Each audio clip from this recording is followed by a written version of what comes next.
Olá você, meu amado irmão, minha amada irmã, hoje terça-feira, dia 9 de novembro de 2021, terça-feira. Hoje foi o dia da dedicação da Basílica do Latrão, Catedral de Roma. É dia de festa.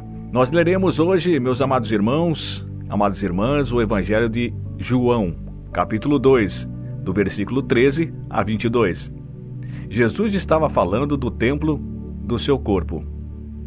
Leitura do Evangelho de Jesus Cristo segundo João, capítulo 2, de 13 a 22.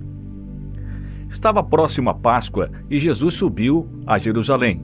No templo, encontrou os vendedores de bois, ovelhas, pombas e os cambistas que estavam aí sentados. Fez então um chicote de cordas e empurrou todos do templo, junto com as ovelhas e os bois.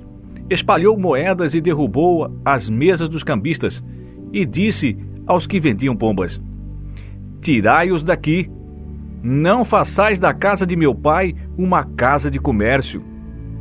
Seus discípulos, lembrando-se mais tarde que as Escrituras diz: O zelo por tua casa me consumirá.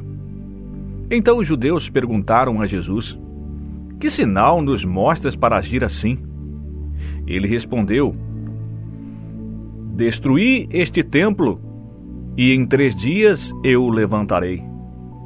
Os judeus disseram: 46 anos foram precisos para a construção deste santuário, e tu levantarás em 3 dias? Mas Jesus estava falando do templo do seu corpo. Quando Jesus ressuscitou os discípulos, lembrando-se do que ele tinha dito, e acreditaram nas Escrituras e na palavra dele. Palavra da salvação. Glória a vós, Senhor.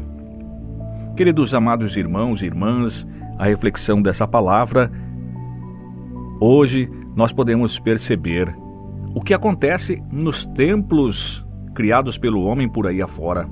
Se não vendem coisas, se não vendem o próprio Evangelho de Jesus Cristo, e isso causa uma destruição do templo de Deus. E nós, o que estamos fazendo? Entrando aí em situações tais que nós muitas vezes estamos buscando fontes erradas e estamos destruindo também o templo de Deus, enchendo-nos de coisas que não são do Evangelho de Jesus. Muitas vezes, até mesmo por falsos pastores, falsos mestres, falsos doutores, que entendem ou se acham que entendem muito bem do Evangelho, que na verdade se enchem de política, de vaidade, de uma série de coisas, e filosofias vãs misturadas com o Evangelho de Jesus. Às vezes nós falamos das outras igrejas que são igrejas separadas de nós, mas muitas vezes dentro da nossa própria igreja, da onde nós vivemos, muitas vezes acontece isso. Pessoas vendendo um produto totalmente contrário à casa do Pai. Ou seja, vendendo suas ideias, vendendo suas ideologias, vendendo seus pensamentos que fogem daquilo que Jesus Cristo determinou e quer. Mas podem eles derrubar, porque em pouco tempo Jesus restaurará tudo. Quando Jesus estava falando desta parte da vida dele, estava falando do templo corpo, do templo que seria restaurado. Louvado seja o nosso Senhor Jesus Cristo, para sempre seja louvado.